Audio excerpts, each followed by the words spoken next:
चंद सदियों बाद ईरान की अखमनशी सल्तनत अचीमेंट एम्पायर के तसल्लुत में आ गई और ये इलाका अगले 1000 बरस तक ईरान के ही ज़ेरे असर रहा। इस दौरान अखमनशी सल्तनत फिर एक वक्त में ख़त्म हो गई, जिसके बाद फिर 3rd सेंचुरी में यहाँ पर सासानी सल्तनत कायम हो गई।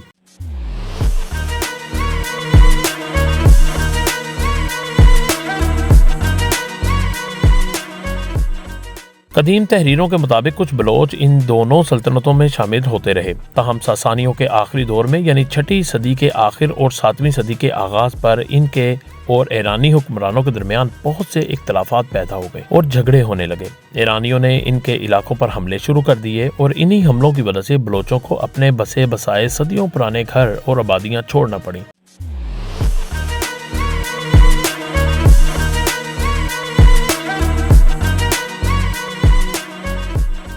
इन कबाइल की बड़ी आबादियां ईरान ही के जनूबी और मगरबी इलाकों में आकर बिखर गईं और कुछ इससे भी आगे सिस्तान तक पहुंच गए, यानी बलोचिस्तान रीजन के दरवाजे तक आ गए। इन कबाइल में इकट्ठे रहने की वजह से जो इत्तेहाद था वो हिजरत के बाद बिखर गया। शायद ईरानी हुक्मरान भी यही चाहते थे कि ये लोग यकजान होकर एक जगह न रह सकें और मुख्तलिफ इलाकों में बिखर जाएं, यानी हम कह सकते हैं कि ईरानी एम्पायर अपने मकसद में कामयाब हो गई।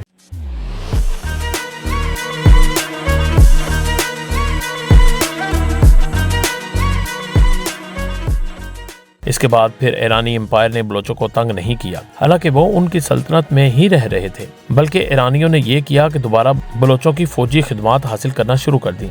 इसके बाद यूं लगता है कि नए इलाकों में या तो बलोचों का लहजा बदला या मुकामी लोग उनकी कौम और जुबान के तलफ़ुज़ को दुरुस्त तौर पर अदा नहीं कर पाए, मिक्स होते रहे। यूं बलाशिक का लफ्ज़ बिगड़ कर बलोच बन गया और बलाशों की जुबान भी बलोची कहलाई जाने लगी।